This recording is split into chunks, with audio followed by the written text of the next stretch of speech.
بسم اللہ الرحمن الرحیم۔ کبھی کبھی حضور صلی اللہ علیہ وسلم ایک ایسی بات ارشاد فرما دیتے ہیں کہ انسان کی ساری سوچیں رک جاتی ہیں، الفاظ کی گہرائی ختم ہو جاتی ہے اور دل حیران رہ جاتا ہے کہ اس سے بڑی حقیقت کیا ہو سکتی ہے۔ نبی کریم صلی اللہ علیہ وسلم نے فرمایا، قیامت کے دن جب اللہ تعالیٰ ان لوگوں کو اجر عطا فرمائیں گے جنہوں نے دنیا میں مشکلات اور مصیبتوں پر صبر کیا تھا، تو وہ لوگ حیران ہو کر کہیں گے، یہ تو مصیبتیں بہت کم تھیں،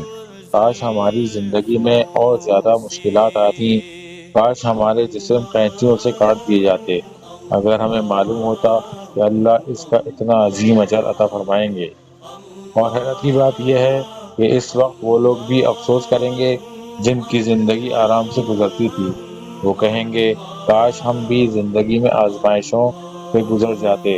تاکہ آج ہمیں بھی اتنا ہی عظیم اجر ملتا، کیونکہ اللہ تعالیٰ فرماتے ہیں جو مصیبت میں صبر کرتا ہے اللہ اس کے ساتھ ہوتا ہے، اور اللہ کی معیت اس سے بڑی نعمت کیا ہو سکتی ہے۔ اس لیے کبھی بھی اللہ کی رحمت سے مایوس نہ ہونا۔ انسان کمزور ہے، غلطیاں بھی ہو جاتی ہیں، گناہ بھی ہو جاتے ہیں،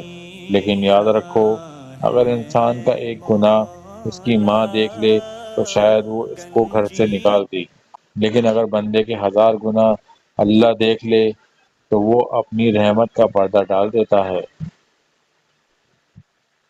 رسول اللہ صلی اللہ علیہ وسلم فرماتے ہیں جب بندہ گناہ کر کے اللہ کے سامنے توبہ کرتا ہے تو اللہ فرشتوں سے فرماتا ہے میرے بندے کو معلوم ہے کہ میرے سوا کوئی معاف کرنے والا نہیں، فرشتوں گواہ ہو جاؤ میں نے اسے معاف کر دیا۔ پھر اگر وہ بندہ دوبارہ غلطی کر کے آ جاتا ہے اور پھر توبہ کر دیتا ہے تو اللہ فرماتے ہیں میرے بندے کو معلوم ہے کہ میرے سوا کوئی معاف کرنے والا نہیں، گواہ ہو جاؤ میں نے اس کو پھر معاف کر دیا۔ یہاں تک کہ اگر تیسری بار بھی وہ بندہ توبہ کر کے آ جائے تو اللہ پھر بھی فرماتے ہیں گواہ ہو جاؤ میں نے اسے معاف کر دیا، یعنی بندہ جب جب لوٹ کر آتا ہے تب تب اللہ اسے معاف کر دیتا ہے۔ اللہ کی رحمت ایک دریا ہے جو ہر وقت بہتا رہتا ہے،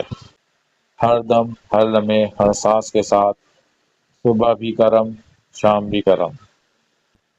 بس شرط یہ ہے کہ بندہ سچے دل سے اللہ کی طرف لوٹ آئے۔